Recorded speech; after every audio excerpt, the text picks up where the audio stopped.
ஒரு கிறிஸ்தவர் எனக்கு ஒரு இமெயில் அனுப்பிச்சிருக்கார். அவருடைய குடும்பத்தில் அவர் தான் முதலாவதாக கிறிஸ்தவராக மாறியிருக்கார். முதல் தலைமுறை கிறிஸ்தவர் அவர். அவருக்கு ஒரு பிரச்சனை. அது என்னென்னா, அவருக்கு இப்போ திருமண வயதாகிடுச்சு. எப்படிப்பட்ட ஒரு பெண்ணை திருமணம் செய்ய வேண்டும் அப்படின்னு அவருக்கு சில விருப்பம் இருக்குது. அவருடைய அந்த விருப்பத்துக்கு அவருடைய பெற்றோர்கள் சம்மதம் கொடுக்க மாட்டேங்கிறாங்க. அவங்க வேறொரு விருப்பத்தோடு இருக்கிறாங்க. இது இவருக்கு இருக்கிற முதல் பிரச்சனை. இதில் பெரிய ஆச்சரியம் கிடையாது. ஏன்னா இவர் தான் கிறிஸ்தவர், அவருடைய பெற்றோர்கள் கிறிஸ்தவர்கள் இல்லை. அப்படி இருக்கும்போது இவருடைய விருப்பமும் அவங்களுடைய விருப்பமும் ஒரே மாதிரி இருக்காது. அதனால் இதில் ஆச்சரியப்படுறதுக்கு ஒன்றும் இல்லை. இது இவருடைய முதல் பிரச்சனை. இரண்டாவது பிரச்சனை என்னென்னா, இவர் எப்படிப்பட்ட பெண்ணை திருமணம் செய்ய வேண்டும் என்று விரும்புகிறாரோ அதற்கு அவருடைய சபையின் போதகர்கள் அனுமதி கொடுக்க மாட்டேங்கிறாங்க. அவங்க அதுக்கு சம்மதம் கொடுக்க மாட்டேங்கிறாங்க. அவங்க சில சட்டத்திட்டங்களை சொல்லி, பைபிள் இப்படியெல்லாம் சொல்லுது, இதன்படி தான் நீ திருமணம் பண்ணணும்னு அவங்க சொல்கிறாங்க. அப்போது இவர் 2 பிரச்சனைகளுக்கு மத்தியில் மாட்டிக்கிட்டு இருக்கார். ஒன்று, இவருடைய விருப்பத்துக்கு பெற்றோர் சம்மதிக்க மாட்டேங்கிறாங்க, ஏன்னா அவர்கள் கிறிஸ்தவர்கள் இல்லை. இன்னொரு பக்கத்தில் இவருடைய விருப்பத்துக்கு இவருடைய சபை போதகர்களும் சம்மதிக்க மாட்டேங்கிறாங்க, ஏன்னா அவங்க பைபிளிலிருந்து சில சட்டத்திட்டங்களை காமிச்சு இப்படி தான் நீ திருமணம் பண்ணணும்னு சொல்கிறாங்க. இப்போ என்ன பண்ணுறது அப்படிங்கிற பிரச்சனையில் அவர் இந்த இமெயிலை எனக்கு அனுப்பிச்சிருக்கார். இப்போ இதில் நம்ம கவனிக்க வேண்டியது என்னென்னா, இவர் ஒரு கிறிஸ்தவர். இவருக்கு தெரியும் நான் இப்போ கிறிஸ்தவன் இல்லை அப்படின்னு. நான் கிறிஸ்தவனாக இருந்து போதகராக இருந்து கிறிஸ்தவத்தை விட்டு வெளியில் வந்துட்டேன். இப்போ கிறிஸ்தவம் ஒரு போலி மார்க்கம்னு சொல்லிக்கிட்டு இருக்கேன். அப்படி இருக்கும்போது இவருக்கு வாழ்க்கையில் பிரச்சனை வந்துச்சுன்னா இவர் என்ன செய்யணும்? இவருக்கு இருக்கிற பிரச்சனை இவருடைய கிறிஸ்தவ நம்பிக்கையின் அடிப்படையிலே வருகின்ற பிரச்சனை. அப்போது இவர் யார்கிட்ட போய் ஆலோசனை கேட்கணும்? இவருடைய சபையின் போதகர்கள்ட்ட அல்லது மூத்த கிறிஸ்தவர்கள்ட்ட கேட்கணும். எனக்கு இப்படிப்பட்ட ஒரு பிரச்சனை இருக்குது, இதுக்கு நான் என்ன செய்யணும்னு அவங்கக்கிட்ட தான் கேட்கணும். ஆனால் அவங்கக்கிட்ட கேட்காம கிறிஸ்தவத்தை விட்டு வெளியில் கிறிஸ்தவம் போலியான மார்க்கம், பைபிள் பொய்யானதுன்னு சொல்லிக்கிட்டு இருக்கிற என்கிட்ட கேட்குறாரு. இதுக்கு காரணம் என்ன? காரணம் என்னென்னா, இந்த கிறிஸ்தவ போதகர்களுக்கு இந்த மாதிரி முதல் தலைமுறை கிறிஸ்தவர்கள் இப்படிப்பட்ட பிரச்சனையில் இருக்கிறவங்களுக்கு சொல்யூஷன் கொடுக்க தெரியல, தீர்வு கொடுக்க தெரியல. அவங்களுக்கு அவங்களுடைய மதம் தான் முக்கியமாக இருக்குது, மனிதநேயம் முக்கியம் இல்லை. என்ன பிரச்சனையை இவர் சந்திக்கிறார் அப்படிங்கிறத பற்றி அவங்களுக்கு கவலை இல்லை. அவங்களுடைய சட்டத்திட்டங்களை காப்பாற்றணும், மதத்தை காப்பாற்றணும் அப்படின்னு சொல்லி அவங்க விரும்புகிறாங்க. மனிதர்களுடைய உணர்வுகளை புரிந்து கொள்ளாமல் நடைமுறைக்கு ஒவ்வாத சட்டத்திட்டங்களை போதித்து அதை பின்பற்றுறதுக்கு அவங்க வலியுறுத்திக்கிட்டு இருக்கிறாங்க. இதனால தான் அவங்கக்கிட்ட போகாமல் என்கிட்ட வர்றார். சரி, எனக்கு தனிப்பட்ட முறையில் ஆலோசனை கொடுங்க அப்படின்னு சொல்லாமல் இதை பற்றி ஒரு வீடியோ வெளியிடுங்க, அது எல்லோருக்கும் பிரயோஜனமாக இருக்கும், என்னை போன்ற முதல் தலைமுறை கிறிஸ்தவர்களுக்கு குறிப்பாக. ஏன்னா எங்களுக்கு இருக்கும் பிரச்சனைகளை யாரும் புரிஞ்சுக்க மாட்டேங்கிறாங்க அப்படின்னு சொல்லி கேட்டிருந்தேன். அதனால் இமெயிலையும் அவருக்கு பதில் அனுப்பிச்சிட்டு இதை பற்றி வீடியோவாகவும் இன்றைக்கி நான் வெளியிடுறேன். அவருக்கு நான் சொன்ன ஒரு காரியத்தை சொல்லிவிட்டு தொடர்ந்து இந்த பிரச்சனையை எப்படி சால்வ் பண்ணுறது, கிறிஸ்தவர்கள் இதை பற்றி என்ன தெரிஞ்சுக்கணும் அப்படிங்கிறத பற்றி சொல்ல போகிறேன். நான் ஒரு கிறிஸ்தவன் இல்லை, நான் பைபிளையோ கிறிஸ்தவத்தையோ நம்பலை. கிறிஸ்தவம் என்பது போலியான ஒரு மார்க்கம் அப்படின்னு நான் தெளிவாக சொல்லிக்கிட்டு இருக்கேன். இருந்தாலும் கூட இன்றைக்கி நான் இதற்கு கொடுக்குற பதில் கிறிஸ்தவத்தின் மேல் எனக்கு இருக்கிற வெறுப்பின் காரணமாக இல்லை. கிறிஸ்தவத்தை நான் வெறுக்கலை, ஆனாலும் நான் பதில் சொல்கிறத வச்சுக்கிட்டு இவர் கிறிஸ்தவத்தை வெறுக்கிறார், அதனால் இப்படி சொல்கிறார் அப்படின்னு தயவு செய்து எடுத்துக்காட்டீங்க. நான் உண்மையை சொல்ல போகிறேன். அதனால் தயவு செய்து நான் சொல்கிறத கவனித்து, நான் சொல்கிறது சரியா இல்லையா அப்படிங்கிறத யோசித்து பார்த்து நீங்களே முடிவு பண்ணுங்கள். இவரை போன்றவர்களுக்கு இருக்கின்ற பிரச்சனைக்கு காரணம் என்ன, ஏன் இவருடைய தேவை என்ன, இவருடைய பிரச்சனை என்ன அப்படின்லாம் யோசித்து பார்க்காம பைபிளில் இப்படி சொல்லுது அதனால் இதை நீ கடைப்பிடி அப்படின்னு சொல்லி நடைமுறைக்கு ஒவ்வாத சட்டத்திட்டங்களை சபையினர், சபை தலைவர்கள் போதித்து வலியுறுத்துகிறாங்க. இதுக்கு காரணம் என்னென்னா, பைபிள் இருக்கு இல்லையா, இது இன்னைக்கு மனிதன் எப்படி வாழ வேண்டும் என்பதை கற்றுக் கொடுக்கின்ற ஒரு புத்தகம் அப்படின்னு தவறாக நினச்சிக்கிட்டு இருக்கிறாங்க. இதுதான் பிரச்சனை. பைபிள் என்பது இந்த காலத்திலே நாம் எப்படி வாழ வேண்டும் என்பதை போதிப்பதற்காக எழுதப்பட்ட புத்தகம் அல்ல. அதில் இருக்கிற சட்டத்திட்டங்களை எடுத்து வச்சுக்கிட்டு இன்னைக்கு இந்தந்த காரியத்தை இப்படி செய்யணும் அப்படின்னு நம்ம முடிவெடுக்க முடியாது. இதை நாம் எல்லாரும் நல்லா புரிஞ்சுக்கணும், முக்கியமாக கிறிஸ்தவர்கள். பைபிளில் இருக்கிற அந்த புதிய ஏற்பாடு இருக்கு இல்லையா, அது எழுதப்பட்டது எப்போ? கிறிஸ்தவ சபைக்கு எழுதப்பட்ட புத்தகம் அது. கிறிஸ்தவங்க என்னென்ன செய்யணும், எப்படின்னா செய்யக்கூடாது அப்படிங்கிறது போதிக்கிற புத்தகம். இது எழுதப்பட்டது எப்போ? 2000 வருஷங்களுக்கு முன்னால். 2000 வருஷங்களுக்கு முன்னால் எழுதப்பட்ட அந்த புத்தகம் எப்படி இன்னைக்கு நமக்கு வாழ்க்கைக்கு பொருத்தமாக இருக்கும்? என்ன சொல்லுவாங்கன்னா, இல்லை அன்னைக்கு எழுதப்பட்ட புத்தகமாக இருந்தாலும் என்றென்றைக்கும் பொருத்தமானது அப்படின்னுவாங்க. இல்லை, ஏன்னா இந்த பைபிளை எழுதினாங்கள்ல, புதிய ஏற்பாட்டை எழுதிய ஆசிரியர்கள், அவங்க எல்லாருமே அவங்க வாழ்ந்துக்கிட்டு இருந்த காலத்திலேயே பூமியின் முடிவு வந்துடும், உலகம் அழிஞ்சிரும் அப்படின்னு நம்பியிருக்காங்க. இயேசு கிறிஸ்து 2ஆம் முறையாக அப்போவே வந்துடுவார்னு எதிர்பார்த்துருக்காங்க. அதனால தான் பைபிளில் பல இடங்களில் நீங்கள் பார்த்தீங்கன்னா முடிவு சமீபமாக இருக்கிறது அப்படின்னு வசனம் சொல்லுது. இயேசு கிறிஸ்து மத்தேயு 16ஆம் அதிகாரம் 28ஆம் வசனத்தில், இங்கே நிற்கிற சிலர் மரணத்தை ருசி பார்ப்பதில்லை, நான் வர்றதுக்கு முன்னால் அப்படின்னு சொல்கிறார். அப்புறம் 1 தெசலோனிக்கேயர் 4ஆம் அதிகாரத்தில் பவுல் சொல்கிறார், வாழ்ந்து கொண்டு இருக்கிற இந்த பூமியில் உயிரோடு இருக்கிற நாமும் இயேசுவினுடைய வருகையின் போது எடுத்துக்கொள்ளப்படுவோங்கிறார்.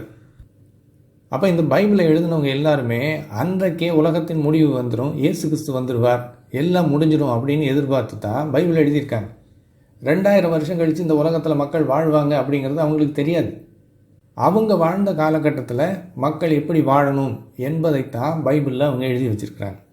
அதற்கு பிறகு 2000 வருஷங்கள் கழித்து இன்னைக்கு நாம் வாழ்வோம், மனிதர்கள் இந்த பூமியில் வாழ்வாங்கன்றது அவங்களுக்கு தெரிஞ்சிருந்தா புதிய ஏற்பாட்டை இப்படி எழுதியிருக்க மாட்டாங்க. சரியா? இதை நம்ம நல்லா புரிஞ்சுக்கணும். இதை புரிஞ்சிக்காமல் இன்றைக்கி இந்த பைபிளை கையில் வச்சுக்கிட்டு எதை இன்றைக்கி நாம் எப்படி வாழணுங்கிறதுக்காக எழுதப்பட்ட புத்தகம் நினச்சி பின்பற்றினோம்னா பலவிதமான பிரச்சனைகள் வரும். இதில் நம்ம முக்கியமாக கவனிக்க வேண்டியது என்னென்னா, 2000 வருஷங்களுக்கு முன்னால் அவங்க எழுதினப்போ உலகத்தின் முடிவு அப்போவே வந்துடும் அப்படின்னு நம்புனாங்க. இயேசு கிறிஸ்து திரும்ப வந்துடுவார் அப்போவே அப்படின்னு எதிர்பார்த்துக்கிட்டு இருந்தாங்க. ஆனால் அது எதுவும் நடக்கலை, எல்லாமே ஃபெயிலியர் ஆயிடுச்சு. ஆனால் அன்றைக்கு இருந்த கிறிஸ்தவங்க இதெல்லாம் நடக்காமல் போயிடுச்சு, ஃபெயிலியர் ஆயிடுச்சு அப்படிங்கிறத ஒத்துக்கிட்டா அவங்களுடைய மதம் ஒழிந்து போகும் என்பதால் என்ன பண்ண ஆரம்பிச்சிட்டாங்க, இதெல்லாம் இனிமேல் நடக்க போகுதுன்னு அன்னையிலேருந்து சொல்ல ஆரம்பித்தாங்க. அதிலிருந்து தொடங்கினது தான் இந்த 2ஆம் வருகை. இயேசு கிறிஸ்து வரப்போறாருன்னு 2000 வருஷங்களாக சொல்லிக்கிட்டு இருக்கிறாங்கல்ல. இதுதான் காரணம். அவர் வர வேண்டியது 2000 வருஷங்களுக்கு முன்னால் வரலை. அந்த தீர்க்க தரிசனம் பொய்யாயிடுச்சு. அப்போ அதை மறைக்கிறதுக்காக இனிமே வரப்போறாருன்னு சொல்லிக்கிட்டே இருக்கிறாங்க இன்றைக்கி வரைக்கும். இப்போவும் பார்த்தீங்கன்னா இயேசு கிறிஸ்து இந்த வரப்போறார் அப்படின்னு சொல்கிறாங்க இல்லையா. இதுக்கு காரணம் இதுதான். அப்போது என்றைக்கும் நடந்திருக்க வேண்டிய ஒரு சம்பவத்தை இனிமேல் நடக்க போகிற சம்பவமாக ரீஇன்டர்பிரட் பண்ணிக்கிட்டு இருக்கிறாங்க கிறிஸ்தவங்க. இது நடக்க வேண்டிய நேரத்தில் நடக்கலை, பொய்யாயிடுச்சு. ஆக இந்த பைபிள் என்பது அன்றைக்கு 2000 வருஷங்களுக்கு முன்னால் மக்கள் இருந்த சூழ்நிலையிலே அவங்க எப்படி வாழணும் என்பதை குறித்து எழுதப்பட்டது. இன்றைக்கு நாம் எப்படி வாழ வேண்டும் என்பதை குறித்து எழுதப்பட்ட புத்தகம் இல்லை. இதனால தான் இன்றைக்கி இருக்கிற கிறிஸ்தவங்கள்லாம் டபுள் ஸ்டாண்டர்டில் வாழ்ந்துக்கிட்டு இருக்கிறாங்க. டபுள் ஸ்டாண்டர்ட்னா என்ன? இரட்டை வாழ்க்கை. ஒரு பக்கத்தில் பைபிள் என்பது இன்றைக்கு நாம் எப்படி வாழ வேண்டும் என்பதை கற்றுக் கொடுக்கின்ற புத்தகம், அதை நம்ம பின்பற்றணும் அப்படின்னு சொல்லுவாங்க. இன்னொரு பக்கத்தில் பைபிள் என்ன சொல்லுதோ அதை பின்பற்ற மாட்டாங்க. இதுதான் டபுள் ஸ்டாண்டர்ட், இரட்டை வாழ்க்கை. சொல்கிறது ஒன்று, செய்கிறது வேறு. ஏன்? அப்போது நம்ம 3 காரியத்தை இப்போ நம்ம முக்கியமாக தெரிஞ்சுக்க போகிறோம். 1, இன்றைக்கும் கிறிஸ்தவ போதகர்கள் இந்த பைபிளை கையில் வச்சுக்கிட்டு இந்த பைபிள் இன்றைக்கு நாம் பின்பற்ற வேண்டியது அப்படின்னு சொல்லுவாங்க. அதுக்கு சில வசனங்களை பைபிள்லேருந்து காமிப்பாங்க. திரையில் அந்த வசனங்களை எல்லாம் பாருங்கள். 2 தீமோத்தேயு 3ஆம் அதிகாரத்தில் 16-17 வசனங்கள். வேத வாக்கியங்கள் எல்லாம் தேவ ஆவியினால் அருளப்பட்டிருக்கிறது. தேவனுடைய மனுஷன் தேறினவனாகவும் எந்த நற்கிரியையும் செய்ய தகுதியுள்ளவனாகவும் இருக்கும்படியாக அவைகள் உபதேசத்துக்கும் கடிந்து கொள்ளுதலுக்கும் சீர்திருத்தலுக்கும் நீதியை படிப்பித்தலுக்கும் பிரயோஜனம் உள்ளவைகளாக இருக்கிறது. அப்போ இந்த வசனத்தை வச்சு தேவனுடைய மனுஷன், ஒரு கிறிஸ்தவன் எப்படி வாழணுங்கிறத கற்றுக் கொடுக்குற புத்தகம் இது. அதனால் இதை இன்றைக்கும் பின்பற்றணும் அப்படின்னு சொல்கிறாங்க. அப்புறம் மத்தேயு 25ஆம் அதிகாரத்தில் 35ஆம் வசனம் இயேசு கிறிஸ்து சொல்கிறதாக எழுதப்பட்டிருக்கு. வானமும் பூமியும் ஒழிந்து போம், என் வார்த்தைகளோ ஒழிந்து போவதில்லை. அப்போ பைபிளில் இருக்கிற வாசனங்கள் எல்லாம், தேவனுடைய வார்த்தைகள் எல்லாம் ஒரு கால் ஒழிந்து போகாது, எல்லா காலத்துக்கும் பொருத்தமானதுன்னு சொல்லுவாங்க. அதாவது இன்றைக்கும் பைபிளை நாம் அப்படியே பின்பற்றணும், எப்படி வாழணுங்கிறத இதிலேருந்து கற்றுக்கணும் அப்படின்னு சொல்லுவாங்க. சரியா? இது முதல் காரியம். ஆனால் இப்படி சொல்கிற இவங்க பைபிளில் இருக்கிற எல்லாத்தையும் அப்படியே பின்பற்ற மாட்டாங்க. ஏன்னா அவங்களுக்கு தெரியும் இந்த காலத்தில் பைபிளில் உள்ள வசனங்களை அப்படியே பின்பற்ற முடியாது அப்படின்னு. 2000 வருஷங்களுக்கு முன்னால் வாழ்ந்தவங்களுக்கு எழுதப்பட்டது இது.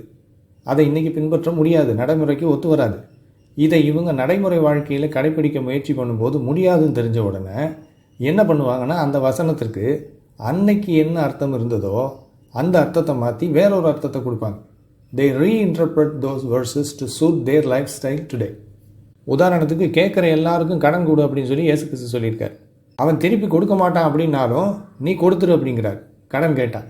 ஆனால் எவனாவது கடன் கேட்டான் அப்படின்னா உடனே அவனுடைய சரித்திரம் பூகோளம் எல்லாத்தையும் ஆராய்ச்சி பண்ணி அவன் திருப்பி கொடுப்பானா மாட்டானா அப்படிங்கிறதெல்லாம் தெரிஞ்சுக்கிட்டு, ஏற்கனவே கொடுத்தது திருப்பி கொடுத்தானா, இனிமேல் கொடுத்தது திருப்பி கொடுப்பானா, எல்லாத்தையும் அறிந்து அப்புறமா சொல்லுவாங்க, எங்ககிட்ட கையில் இப்போ பணம் இல்லைங்க, சாரி அப்படின்னு.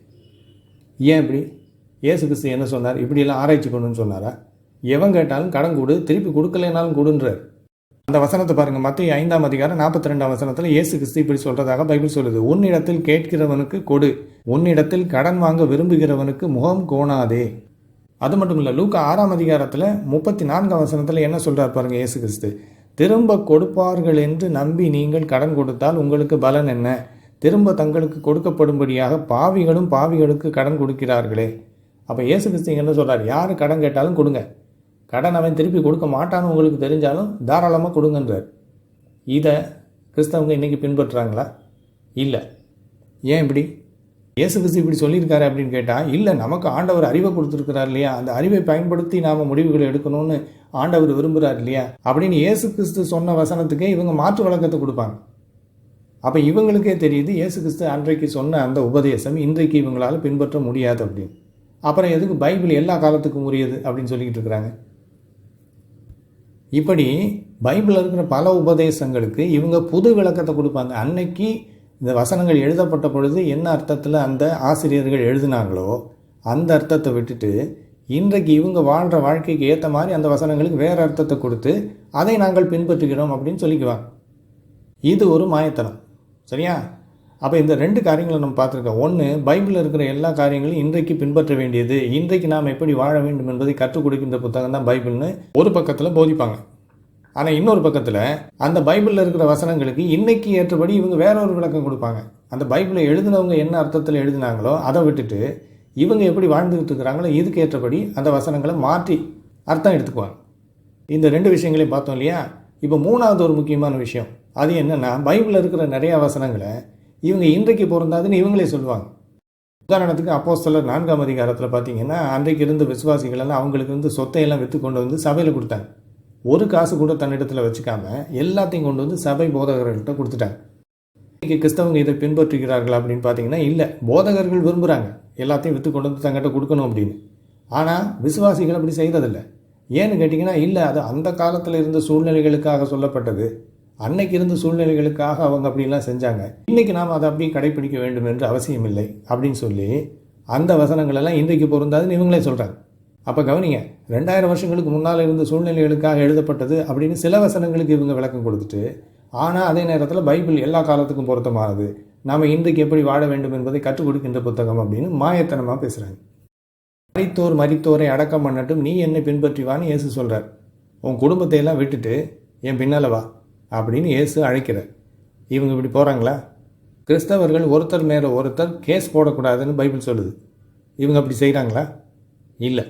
அது எல்லாமே அந்த காலத்துக்கு சொல்லப்பட்டது, இன்றைய காலத்துக்கு இல்லை அப்படின்னு இவங்களே சொல்லிக்கிறாங்க. அப்போ இது எவ்வளோ பெரிய மாயத்தனம் அப்படிங்கிறத யோசிச்சு பாருங்கள். இதிலிருந்தே நீங்கள் புரிஞ்சுக்கலாம், பைபிள் என்பது இந்த காலத்துக்காக எழுதப்பட்டது அல்ல, 2000 வருஷங்களுக்கு முன்னால் வாழ்ந்தவர்களுக்காக எழுதப்பட்டது. அன்னைக்கு அவங்களுக்கு தெரியாது 2000 வருடங்களுக்கு பிறகு இந்த பூமியில் மனிதர்கள் வாழ்வாங்க அப்படின்னு. அன்னைக்கே உலகம் முடிஞ்சிடும், இயேசு கிறிஸ்து வந்துடுவார்னு எதிர்பார்த்து தான் இதையெல்லாம் எழுதியிருக்காங்க. அவர் வரலை, அது எல்லாம் பொய்யா போயிடுச்சு. பொய்யா போன ஒரு புத்தகத்தை இன்றைக்கி வரைக்கும் வச்சுக்கிட்டு இது வாழ்க்கைக்கு தேவையான பாடங்களை கற்றுக் கொடுக்கின்ற புத்தகம் என்று தவறாக போதிச்சுக்கிட்டு இருக்கிறாங்க. தயவு செய்து புரிஞ்சுக்கங்க. இன்றைக்கி நீங்கள் எப்படி வாழணுங்கிறத கற்றுக்கிறதுக்கு பைபிள் தேவையில்லை. பைபிளை பின்பற்றினா பைத்தியம் தான் பிடிக்கும். இப்போ நான் சொன்னேன் இல்லையா, எப்படி பைத்தியக்காரத்தனமாக கிறிஸ்தவங்க வாழ்ந்துகிட்டு இருக்காங்க. ஒரு பக்கத்தில் பைபிள் எல்லா காலத்துக்கும் பொருத்தமானது, இன்றைக்கு நாம் எப்படி வாழ வேண்டும் என்பதை கற்றுக் கொடுக்கின்ற புத்தகம் பைபிள், அதை அப்படியே நம்ம பின்பற்றணும்னு சொல்லிக்கிட்டு, இன்னொரு பக்கத்தில் அன்றைக்கு இந்த பைபிள் வசனங்களை எழுதினவங்க என்ன அர்த்தத்தில் எழுதினாங்களோ அந்த அர்த்தத்தை விட்டுட்டு இவங்க இன்றைக்கி எப்படி வாழ்ந்துக்கிட்டு இருக்கிறாங்களோ அதுக்கு ஏற்றபடி அந்த வசனங்களுக்கு வேறு விளக்கத்தை கொடுத்து, அதுபோக அந்த பைபிளில் இருக்கிற பல வசனங்களை, இவங்களால் பின்பற்ற முடியாத பல வசனங்களை, அது அந்த காலத்துக்கு பொருத்தமானது இந்த காலத்துக்கு பொருத்தம் இல்லாததுன்னு இவங்க சொன்னதை மறுத்து இவங்களே பேசுகிறாங்க. அப்போது பைபிள் என்பது இன்றைக்கு நீங்கள் எப்படி வாழ வேண்டும் என்பதை கற்றுக் கொடுப்பதற்கு தகுதி இல்லாத புத்தகம் என்பதை பைபிளை நீங்கள் வாசித்தாலே தெரியும். இரண்டாவது, அந்த பைபிளை அப்படியே இன்றைக்கு நாம் பின்பற்ற வேண்டும் என்று சொல்கின்ற போதகர்களும் மூத்த கிறிஸ்தவர்களும் எப்படி வாழ்ந்துட்டு இருக்கிறாங்க, எப்படிப்பட்ட மாயத்தனமான வாழ்க்கையை வாழ்ந்துட்டு இருக்கிறாங்க அப்படிங்கிறத நீங்கள் கவனித்தாலும் உங்களுக்கு புரியும். அதனால் நீங்கள் கிறிஸ்தவராக இருக்கணும்னா பைபிளை கடைப்பிடிக்கணும்னு அவசியம் இல்லை.